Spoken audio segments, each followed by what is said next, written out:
काल के वैष्णवे नमः। ओम श्री काल के वैष्णवे नमः। ओम श्री काल के वैष्णवे नमः। ओम नमो सद्गुरु चरण कमलेभ्यो नमः। ओम नमो सद्गुरु चरण कमलेभ्यो नमः। ओम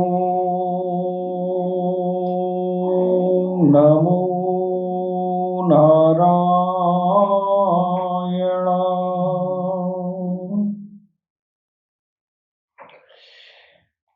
ओम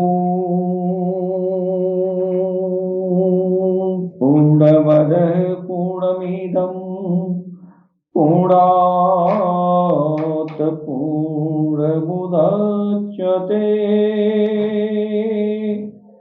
पूर्णस्य पूर्णमादाय पूर्णमेवावशिष्यते। ओम शांति शांति शांति।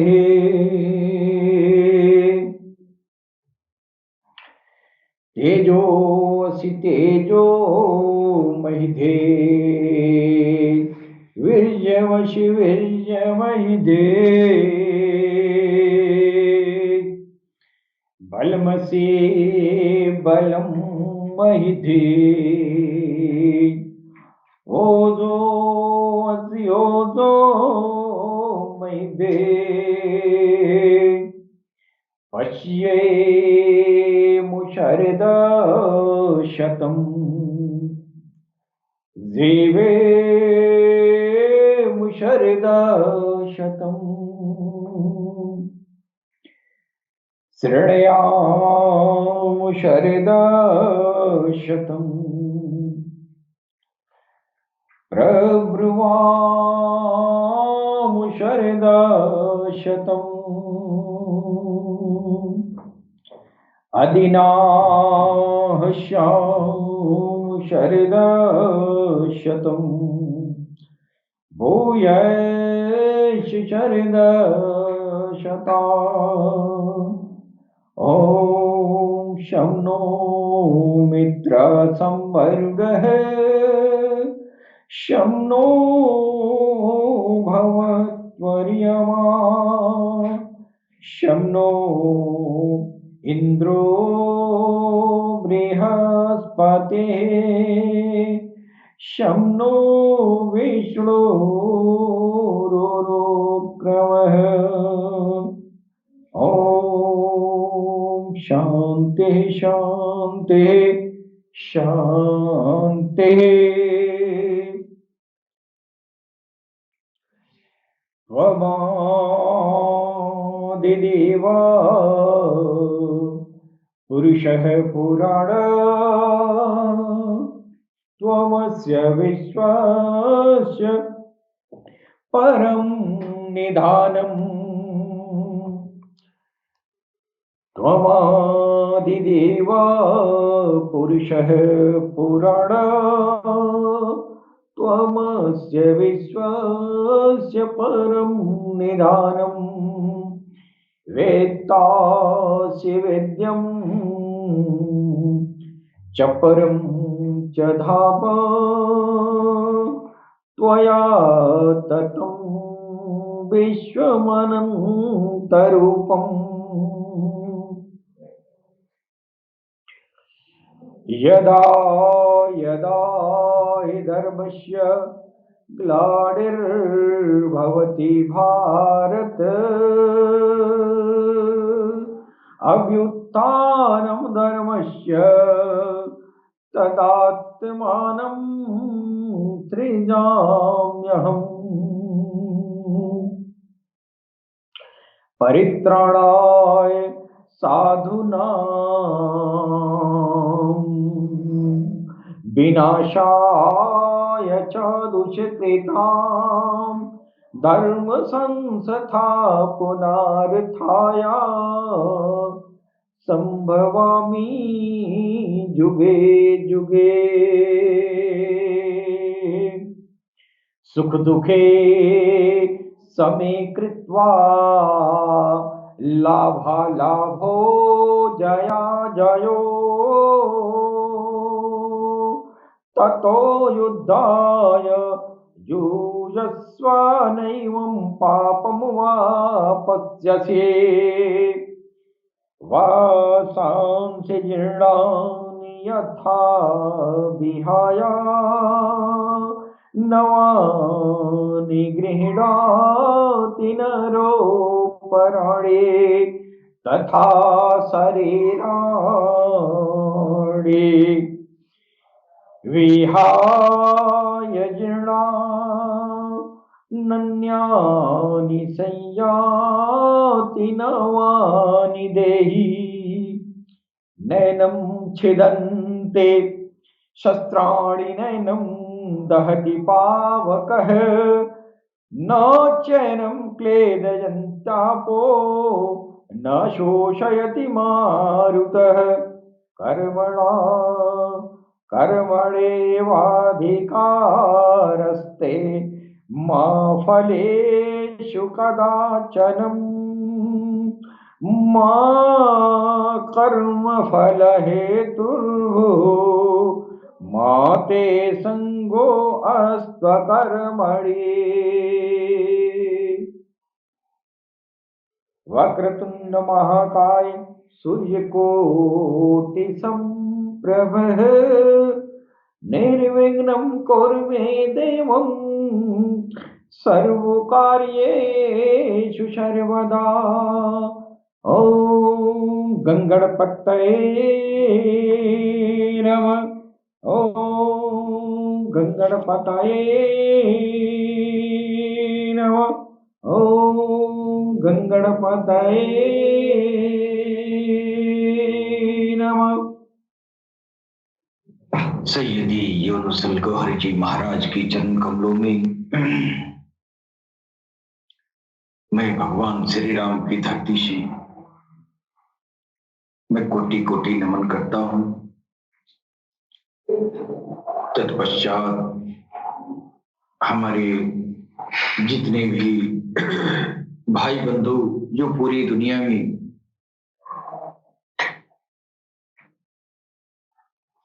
हमारे अलर्ट टीवी के प्लेटफॉर्म से हमारे ऑल इंडिया हावर के प्रोग्राम के जरिए जो भी इंसानियत के दिनों तक भगवान काल की अवतार सरकार गौहर शाही जी महाराज का प्यार का संदेश पहुंचाते हैं, दिलों को जोड़ने वाला संदेश पहुंचाते हैं, उन सभी भाई बंधुओं को मैं सर नवाकर प्रणाम करता हूं।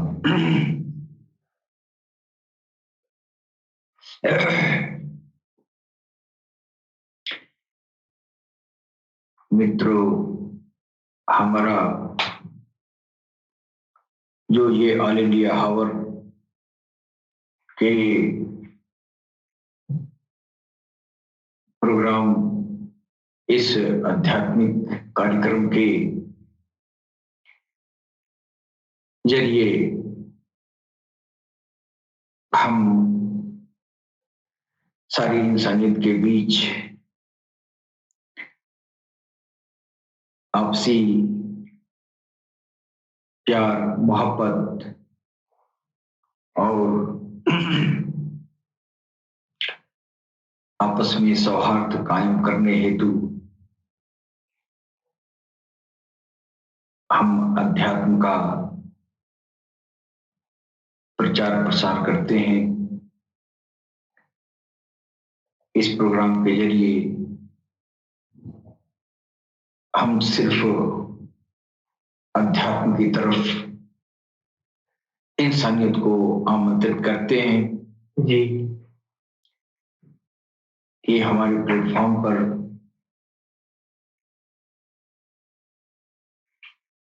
सभी समुदायों के जो भक्तगण हैं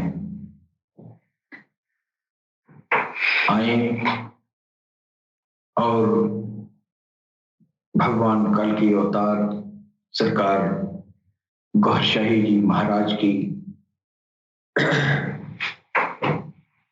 दिव्य शिक्षाओं से आप आध्यात्मिक पर लाभ उठाएं। जी जी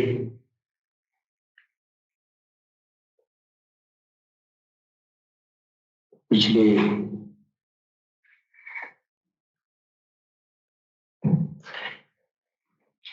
तकरीबन 20 साल से अलरा टीवी के प्लेटफॉर्म के जरिए अध्यात्म की ओर से शीर्षस्थ अवस्था, उस शीर्षस्थ ज्ञान का जो है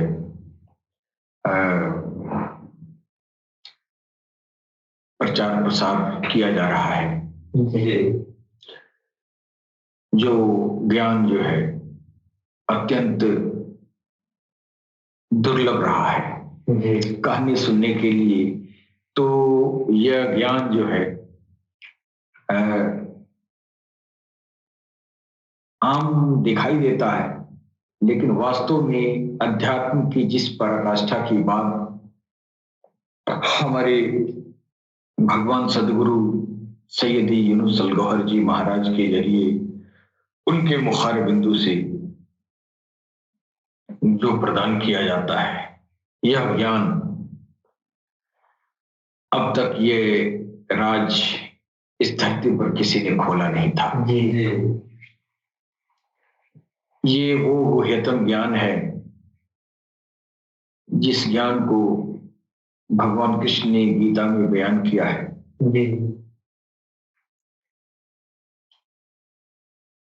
और उस ज्ञान की विवेचना, उसका विस्तृत विवेचना, उसको आसान शब्दों में इंसानियत के दिलों तक पहुंचाना, ये बड़ा दुर्गम काम रहा है। जी जी है कि नहीं? जी बिल्कुल।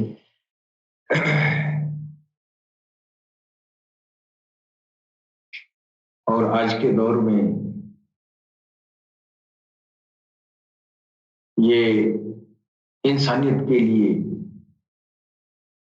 बड़ी खुशनसीबी की बात है। जी हम सारे दौर के इंसानों से किसी मामले में हम बहुत भाग्यशाली हैं। किसी जमाने में आज ये जो दौलत जो है, जो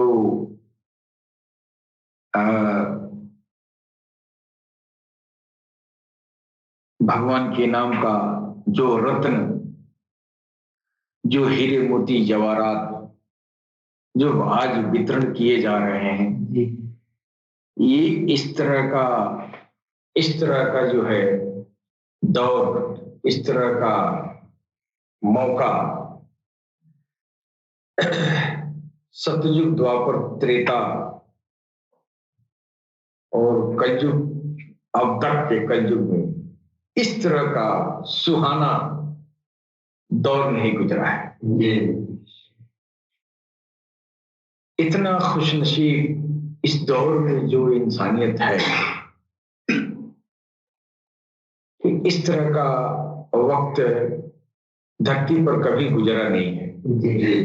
अब आप सोचते होंगे कि किस मामले में ये कहा जा रहा है कि इस तरह की सुहाना दौर कभी था नहीं। जी जी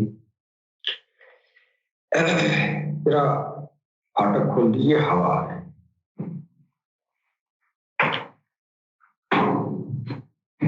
तो हम इस मामले में कह रहे हैं जी कि अध्यात्म की वो उत्कृष्ट अवस्था जो है सनातन जमाने से, यानी वह ये सनातन में तो ईश्वर भी आ जाएगा, ईश्वर सनातन ही है। लेकिन ये कहा जाए कि जब दुनिया की रचना हुई और वैदिक युग ये जो है शुरू हुआ, इस सनातन इस सत्यता को, सनातन का मतलब ऐसी सत्यता जैसे भगवान, आत्मा और परमात्मा, ये सनातन का मतलब वही होता है। तो ये जब से सनातन शुरू, ये सनातन का जो धर्म का वास्तविक अर्थ जो है दीन नहीं होता है। धर्म का वास्तविक अर्थ जो है ये अध्यात्म ज्ञान है, यही धर्म है। धर्म सब में होता है। अब लोग जो है अब दीन को भी धर्म समझते हैं। दीन और मजहब एक हो सकते हैं, लेकिन दीन और धर्म एक नहीं है जी। तो कहने के लिए कह दिया जाता है। इसके उत्पत्ति के हिसाब से अगर देखा जाए तो दीन और धर्म दोनों का उत्पत्ति अलग अलग तरीके से है जी। तो अलग अलग तरीके से है तो जाहिर है कि दोनों एक चीज नहीं है। नहीं, दुनिया समझ बैठती है तो उसकी बात अलग है जी, है कि नहीं जी। तो अब ये सनातन वाले क्या है और बाकी जो धर्म, बाकी दीन वाले हैं, उनके देखा देखी अपने को एक जो है नामकरण कर लिया उन्होंने कि जिनको पता नहीं है कि सनातन है क्या, तो वो अपने को देखा देखी अपने को धर्म ही मान लेते हैं। दरअसल ये जो है दीन नहीं है, एक उच्चतम, एक उत्कृष्टतम जीवन शैली है। किसी जीवन शैली में अगर परमात्मा की तरफ इंसान जा रहा है ईश्वर के रास्ते पर जी, तो ये सबसे उत्कृष्टतम जीवन शैली है। आप अपने गृहस्थ जीवन में रह के और ये आप जो है ईश्वर की तरफ आप गामजल हो रहे हैं, इसी को कहते हैं कि धर्म पर चलना। आप धर्म धारण किए हैं, यानी आप स्पिरिचुअलिटी धारण किए हैं, इसको धर्म कहते हैं। और कहाँ जा रहे हैं? सनातन में जा रहे हैं। सनातन कौन है? आत्मा और परमात्मा। यानी हम आत्मा धर्म को धारण करके परमात्मा में विलीन होने के लिए जा रहे हैं। इसमें जा रहे हैं, सनातन में जा रहे हैं। इसलिए ऐसे लोगों को सनातन कहा गया है। दरअसल सनातन एक रिलीजन नहीं है, ये एक हाई क्लास जो है लाइफ स्टाइल है। हाँ, हाई क्लास लाइफ स्टाइल का मतलब high class spiritual life style. वो जो है सनातन का वास्तविक अर्थ ये हुआ। और जो कुप मंडूक किस्म के लोग हैं वो तो देखा देखी जो है अब तुलना करते हैं। हिंदू और मुसलमान से कोई तुलना ही नहीं है। क्यों नहीं है?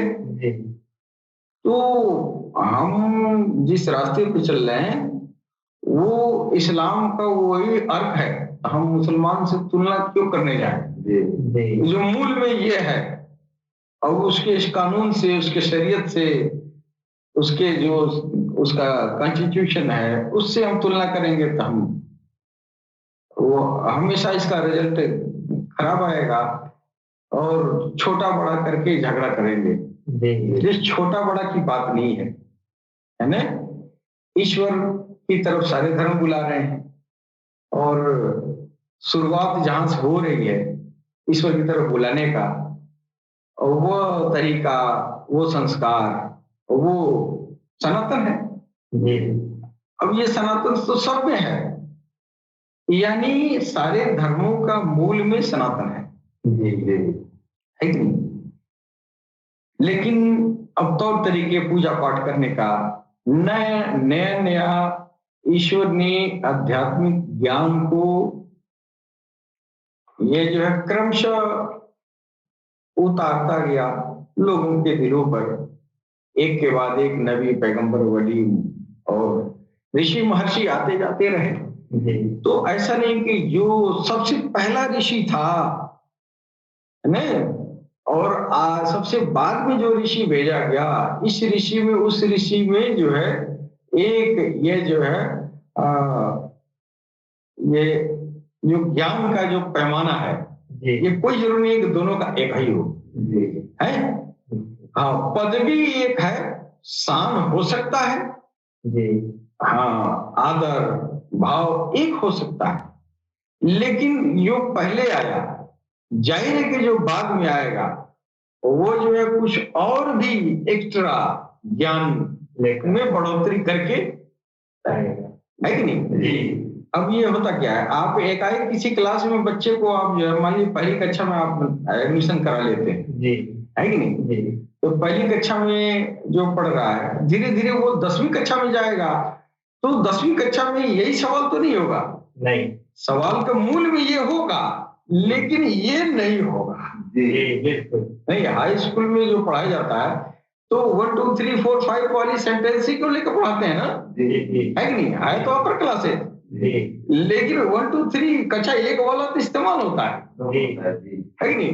लेकिन वहां जाके और ये एडवांस हो जाता है, ये नॉलेज 1 2 3 से ये ये एडवांस होता है। जी उसी तरह सनातन में तरुणावस्था में ये अध्यात्म ज्ञान था, जी है कि नहीं? तरुणावस्था थी, और जब आखिरी में जब ऋषियों का आना बंद हो गया मोहम्मद रसूलुल्लाह जी पर, तो जाहिर है कि चीज तो वही है, सनातन का 1 2 3 लेके आ रहे हैं, लेकिन उस 1 2 3 पर बड़े बड़े समीकरण हैं, है कि नहीं? बड़े बड़े समीकरण हैं। अब आप जिद पकड़ के बैठ जाए कि हम सबसे पहले के तो हैं और सबसे बाद वाले के भी बाप हैं, है? लिहाज से तो कोई बाप कह देगा, लेकिन ये कोई जरूरी नहीं है कि बाप जो है जितना पढ़ा लिखा हो तो बेटा भी हो, है कि नहीं? लेकिन अगर अगर वो बाप जो है अगर थोड़ा बहुत होशियार हो तो अपनी औलाद को अपने से होशियार बनाना चाहेगा ना, है कि नहीं? तो हम जो है आदम और ये जो है मनु और शत्रुपा के संतान हैं, जहां से हमारा सनातन का ज्ञान शुरू हुआ, है कि नहीं? और इसके बाद सबसे जो आखिरी मानेंगे तो बाबा आदम क्या अपने बच्चों को, आने वाले पीढ़ी को वो ये थोड़ी कह के गए होंगे कि हमसे भी नीचे जाए सब, ज्ञान की अवस्था में हमसे भी हमारी पीढ़ी और जो है आगे आए, है कि नहीं? तो जाहिर है कि मोहम्मद रसूलुल्लाह जो आखिरी ऋषि जमीन पर आए, वो आखिरी ऋषि, जाहिर है कि उनके आने के पहले जितने भी ऋषि महर्षि थे, सारे ऋषि महर्षियों से अधिक जिम्मेदारियों को लेके आए।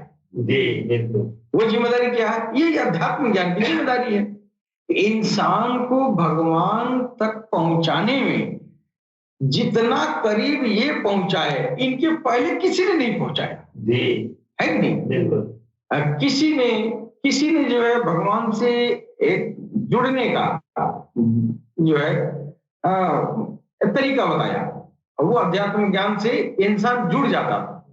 अब आदम जो भगवान शंकर थे, कहा जाता है भगवान शंकर इसलिए कहा जाता है कि भगवान शंकर से और आदम सफीउल्लाह से और स्वयंभू मनु से ये जो है ये उनका जीवन परिचय तीनों समानता मिलती है, इसलिए जो है भगवान शंकर को ही जो है भगवान शिव को ही वो स्वयंभू मनु कहा जा सकता है, इसलिए उनके माँ बाप का पता नहीं है, तो माँ आदम सफीउल्लाह के भी माँ बाप को पता नहीं है, है कि नहीं? वो इसलिए कि जन्नत में बनाए गए थे, उतारे गए थे, यहाँ दुनिया में पैदा नहीं किए गए। इससे पता चलता है कि ये जो है आध्यात्म की शुरुआत वहां से लोग कर रहे हैं। लेकिन सबसे बाद में जो आ रहा है तो जाहिर है कि क्रमिक उस समय जो है भगवान शंकर इंसानियत को जोड़ रहे थे, ईश्वर से पहले जुड़ने का तरीका बता रहे हैं। अब इंसानियत तो भूल गई है अब खाली भक्ति करने पर लगे हुए हैं। भक्ति का कोई टारगेट इन लोगों के पास नहीं है कि भक्ति है क्या। हरे राम हरे कृष्ण लगा हुआ है कि नहीं? लेकिन ये नहीं जानते ये क्यों हो रहा है ना? जो तरीका था वो जो स्वामी मनु ने बताया, अरे ये राम राम भगवान का नाम है, ईश्वर का नाम है, परमपिता परमेश्वर का नाम है। इस नाम के जरिए ये जो है वो भगवान से जुड़ जाते हैं। ये हरे राम हरे कृष्ण करोगे तो इससे ज्योति बनेगी, इस ज्योति इसी की तार बनेगी, फिर वो टेलीफोन तुम्हारे दिल से भगवान से लग जाएगा, भगवान से तुम जुड़ गए। ये जब तक नहीं हुआ तब तक तुम आदम के उम्मत में नहीं दाखिल हुए, है कि नहीं? हाँ, कह तो रहे हैं, हम तो कहते रहे हैं भगवान शंकर की बात मार रखा, हल्ला करके लोग रख दिए हैं, क्या क्या अलग अलग तौर तरीके बना दिए गए। लेकिन वो ईश्वर की तरफ बुलाने के लिए पहला ऋषि थे, इंसानियत को ईश्वर से जोड़ने वाला, है नहीं? वो जो मुख्य उद्देश्य उनका था इस धरती पर आने का कि इंसानियत के दिलों को भगवान से जोड़ दें, ये अध्यात्म का पहला कदम है कि नहीं? फिर बहुत एक मुद्दत तक ये सिलसिला जारी रहा, है कि नहीं? लेकिन इसका भी जो है धीरे धीरे इसमें जो है बदलाव आ गया, रद्दो बदल कर दिया गया। अब रद्दो बदल कर दिया गया, क्या रद्दो बदल हुआ? तो राम राम तो आज भी कर रहे हैं और तभी भी कर रहे थे, लेकिन उस राम राम की जो मेथोडोलॉजी है और उसका जो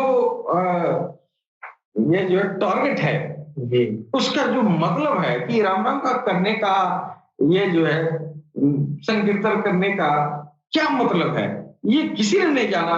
और भक्त करोड़ों बन के तैयार हो गए सिर्फ राम राम राम राम का हल्ला करने वाले। इसका मतलब नहीं समझ पाए कि राम राम का रगड़ा क्यों लगाते हैं, है कि नहीं?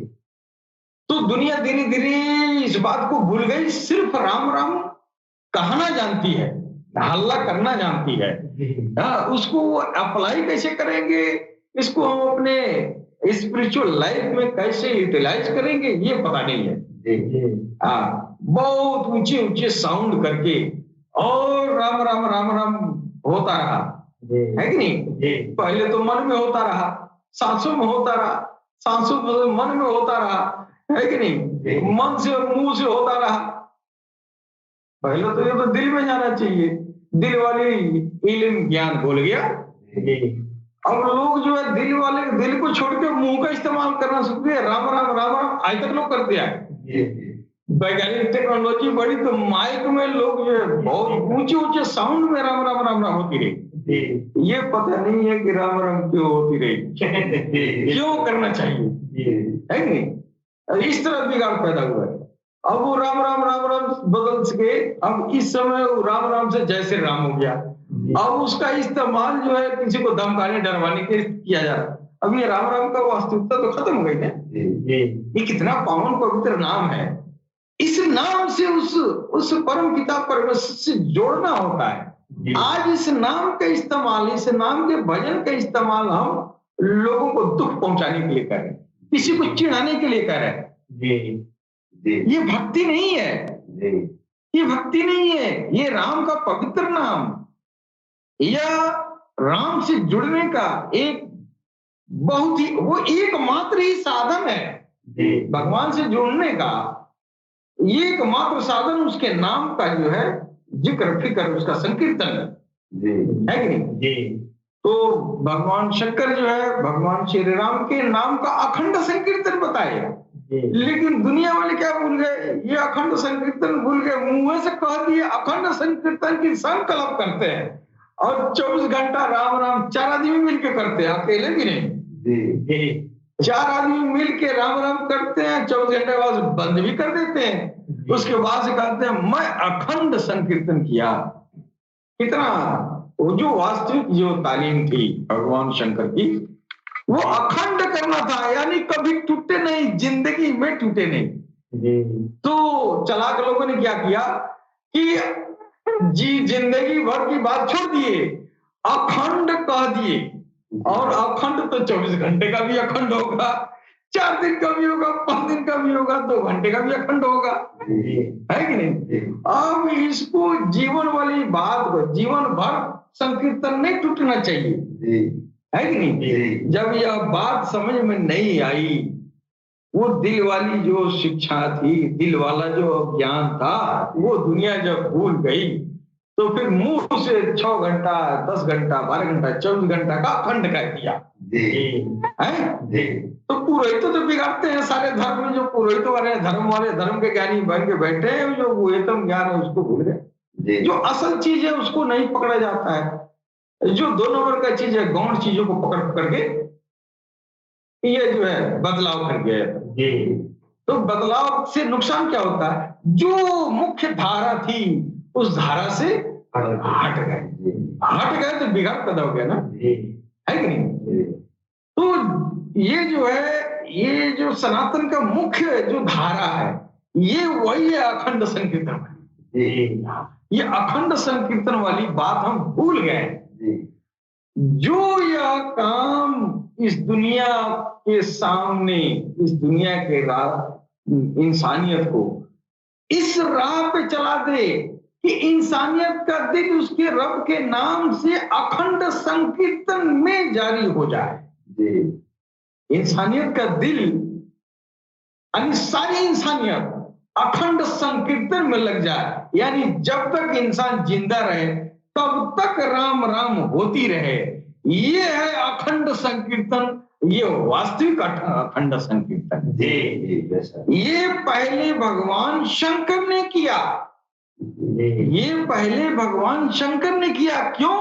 तो इसी की उनको नबूवत मिली थी, इसी बात की रिसालत मिली थी, इसी बात की उनको ज्ञान मिला था। यही काम करने के लिए वो आए थे कि सारी इंसानियत के दिलों में मेरे नाम का अखंड संकीर्तन जारी कर दो, है कि नहीं? कहीं भी किताबों में जिक्र जो है, ऐसा नहीं कि भगवान शिव कहे कि मेरा नाम लो।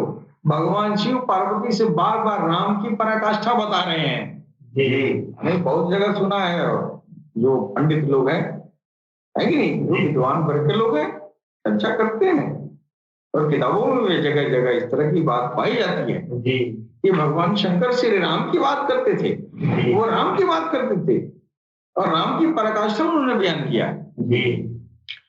तो वो राम की पराकाष्ठा बयान वो सिर्फ इतना ही नहीं था कि ढोलक झाल लेके 24 घंटा हरे राम हरे कृष्ण करके पड़ जाए। नहीं, वो ये था अखंड संकीर्तन, यानी बिना राम के तेरा एक पल भी अगर गुजर गया तो उतना देर तुम मर गया। जिंदगी जो है भगवान के नजर में उतनी तस्वर की जाती है जितनी देर आपके भगवान के नाम का जाप हो रहा, संकीर्तन हो रहा। जब संकीर्तन जिस पल के लिए बंद हुआ, उस पल आप मौत तस्वर किया जाएगा, मौत ही तस्वर किया जाएगा। चलने फिरने तो चल फिर रहे हैं, आपकी मौत तब हो चुकी है जब आपका दिल राम नाम से गाफिल था। यानी जितना देर गाफिल, यानी भूला आपने राम राम को, उतना देर आप मरे, है कि नहीं? इसी तरह मुसलमानों में भी है कि मुसलमान भाइयों का है तो इंसान ही, है कि नहीं? तो इसी राम को वो अल्लाह कहते हैं ना, है कि नहीं? अब इसी राम को अल्लाह कहते हैं, है कई चीज। जैसे कि हिंदू का दिल अखंड संकीर्तन में लग जाना चाहिए, यानी उसके दिल की धड़कने राम राम में जारी हो, कभी बंद ना हो, नॉन स्टॉप उम्र भर होती रहे, है कि नहीं? एक पल के लिए बंद हुआ, उस समय उतना पल के लिए वो मर गया, फिर उसका दिल राम राम में जारी हो गया, फिर वो जिंदा हो गया। यही हाल उसमें भी होना चाहिए, होती है। एक बुजुर्ग, इस्लामी बुजुर्ग थे, उनका नाम हमको याद नहीं आ रहा है, तो उनकी बड़ी शोहरत थी पूरी दुनिया में। तो बड़ी दूर देश कुछ फकीरों ने, कुछ बुजुर्गों ने उनकी रसाई के बारे में सुना कि ये रब के बड़ा, ईश्वर के बड़ा करीब है। तो अब इस जमाने में साधु महात्मा अगर कोई सुन भी लेता है कि हाँ ये ईश्वर के मित्र हैं, ईश्वर के सखा हैं, है ना, ये अल्लाह के वली हैं, तो आजकल तो सब वली बन के घूम रहे हैं। सब ईश्वर भगवान के सखा बन के घूम रहे हैं। तो अब तो असलियत का पता है नहीं किसी को, लेकिन एक जमाना था कि कोई ईश्वर का भक्त है, ईश्वर का दोस्त, अल्लाह का दोस्त अगर कहीं लोग सुना करते थे, तो जो अल्लाह वाले थे मिलने के लिए बड़ा उत्सुक रहते थे। हाँ, इसलिए उत्सुक रहते थे कि उन लोगों को पता था कि वो अल्लाह वाला है, यानी ईश्वर वाला है, तो उसके अंदर ईश्वर है, उसको छू लेना है, ईश्वर को छू लेना है कि नहीं? बिल्कुल। तो यही भगवान कृष्ण भी जो है भगवान जोगेश्वर कह रहे हैं, वो परम भाव उसके अंदर आ जाता है। यानी देह धाजा तो इंसान का है, उसके अंदर ईश्वर आ गया बेटा, है कि नहीं?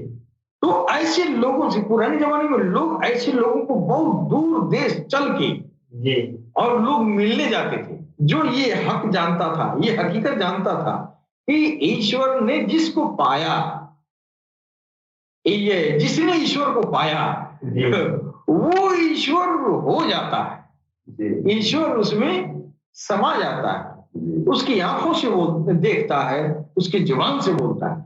यह भेद जो है गीता में भी बताया गया और इधर मोहम्मद रसूलुल्लाह ने भी बताया हदीसों में।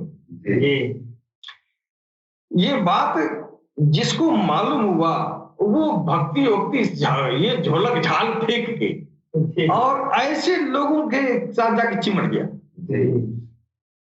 तो मैं वो कह रहा था कि वो अरब के देश में वो बुजुर्ग थे, तो उनको जो है ये लोग मिलने के लिए गए, तो ये लोग भी बुजुर्ग थे, यानी ये लोग भी, इनकी भी रूहानी रसाई थी। हाँ, लेकिन उनकी शोहरत सुन के कहा कि जरा हम देखें कि वो कितना ये अल्लाह के कुर्ब में है कि नहीं? कुर्बत तो इनकी भी थी, लेकिन इनके बंदोबस्त उनकी ज्यादा थी। उन लोगों के नजर में उनकी रसाई बहुत ही उच्च दर्जे की थी, लिहाजा आप मिलने गए। तो मिलने गए तो फिर दूरी था, बीच में वो जो है रात हो गई थी, कहीं किसी पेड़ के नीचे आप जो है दोनों आदमी सो गए। दोनों आदमी सो गए थे, ये लोग अहले नजर थे, इन लोगों को जो है पशु पक्षियों की भाषा जो है समझ पा रहे थे। तो दो पक्षियां जो है बैठ के और आपस में बात कर रहे थे कि फला साहब का जो है हाँ, एक तोता एक मैना से कह रहा कि तुमको पता नहीं है आसमानों पर हलचल मची हुई है ना? तो मैंने बोली क्यों? अब तो ये जो है जमीन से आसमान तक जो है हलचल मचा हुआ कि फला जो बुजुर्ग थे वो मर गए। हाँ, वो मर गए थे। एक पंछी कहना सही आता, हाँ हमने सुना है वो मर गए। तो ये लोग जो है, इन लोगों के कान में जब आवाज है कि दो पक्षियां बात कर रही हैं आपस में कि ये तो फलाने मर गए, जिनसे मिलने जा रहे हैं वो लोग तो मर गए, अब हम लोग जाके क्या कर रहे हैं? तो अभी दोनों आदमी आपस में गुफ्तगू करने लगे, ये महाराज हम लोग तो इतना दूर से आए, इतना मेहनत किए, और ये जो है जिनके पास जाना था वो मर गए, है ना?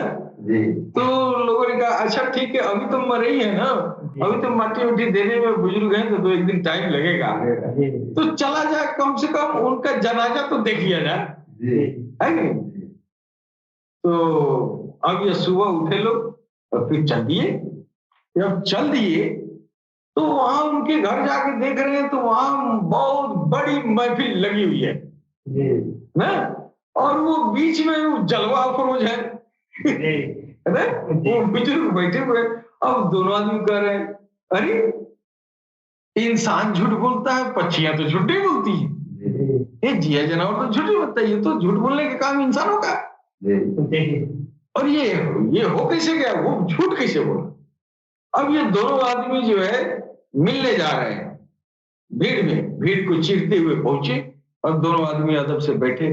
इनके चेहरे पर जो है ये बार बार ये सवाल आता था कि ये परिंदे झूठ नहीं बोलते, झूठ बोलने का काम तो इंसानों का है, और परिंदे, ये पशु, पेड़ पौधे, ये जो है झूठ बोलने वाली जात तो है नहीं। आखिर ऐसा हो क्या गया। तो उन्होंने उनके चेहरे को देखा और कहा कि नहीं हजरत, आप सही सोच रहे हैं, आप सही कह रहे हैं कि ये जो है परिंदे झूठ नहीं बोलते हैं, वो सही कहा था। तीनों कहा हजरत ये क्या मजरा है कि आप तो सामने जलवा अफरोज हैं और पक्षी जो है आपके बारे में पेशनगोई कर दिया, पहले को तो मर गए, आप भी कह रहे हैं कि वो सही है, तो कैसे सही है ये मेरे समझ में नहीं आ रहा है कि वो ये परिंदों की बात कैसे सही और आप समर्थन क्यों कर रहे हैं, और हम अपनी आंखों से देख रहे हैं बैठे हुए है कि नहीं। तो अब यही बात जो है इधर गीता में भगवान कृष्ण भी कह रहे हैं, अव्यक्तम व्यक्तिमापन्नम, मूढ़ बुद्धि के लोग हमको नहीं पहचानते हैं, इस अव्यक्त ब्रह्म को, है कि नहीं। तो ये पहचानना बड़ा मुश्किल।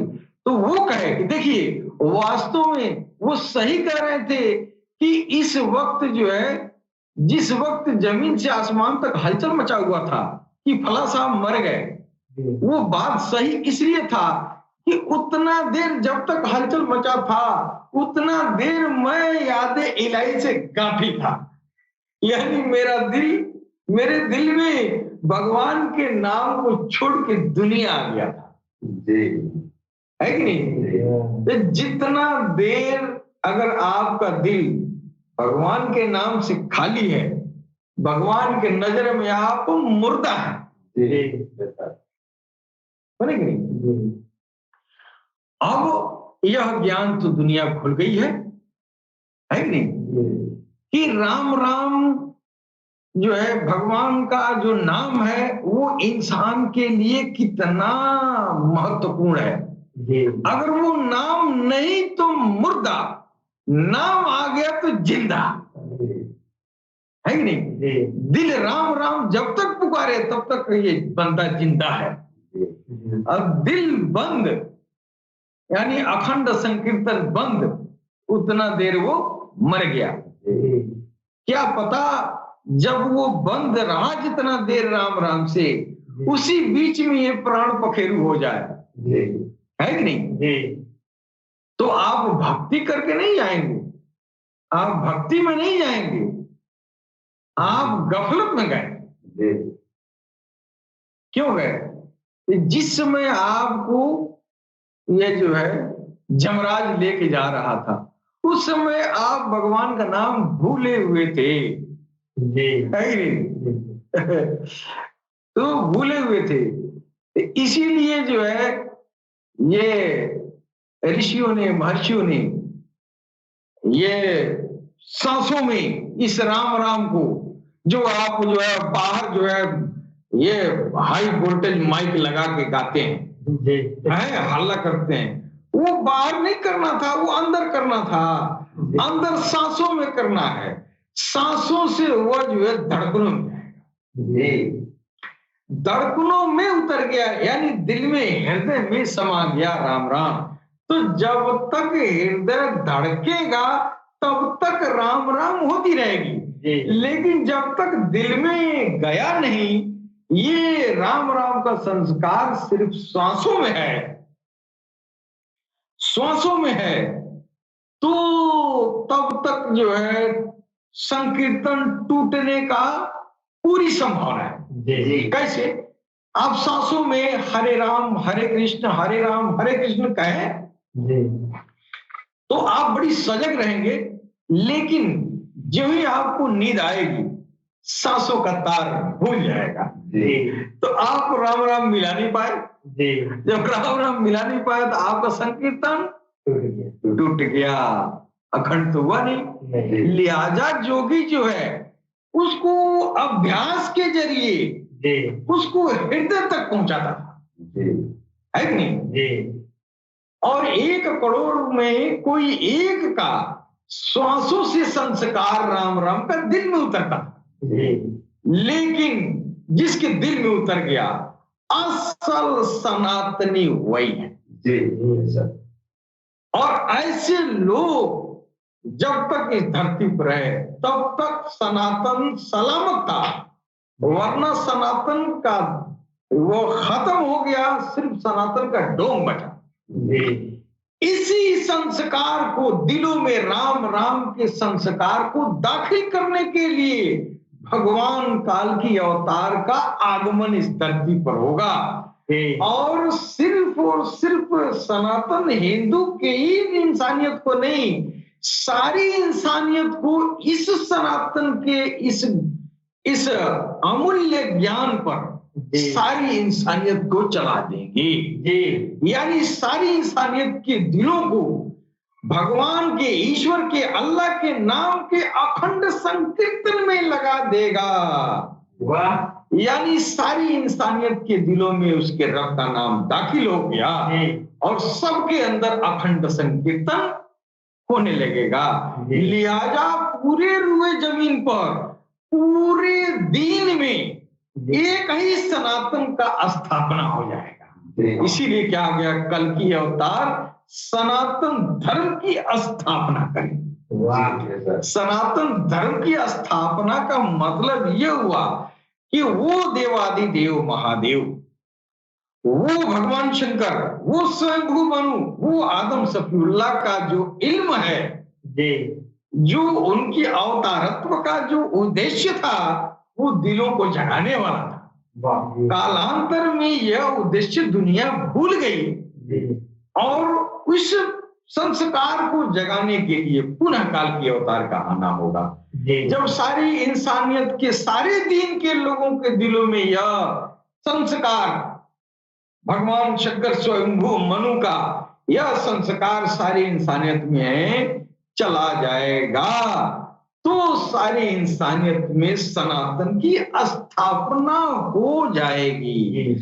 इसका मतलब कदापि नहीं है कि पूरे रुए जमीन पर सनातन का स्थापना का मतलब कि सारे धर्म मिट जाएंगे, मस्जिद ढह जाएंगे, गिरजाघर ढह जाएंगे और फिर मंदिर रहेगा। ये मतलब नहीं है। ये तो सनातन है ही नहीं है मंदिर मस्जिद। सनातन तो अंदर है। ये राम राम, हमारे रब, हमारे प्रभु, हमारे ईश्वर के नाम से अखंड संकीर्तन जारी हो गया। अब हम सनातन धर्मी है।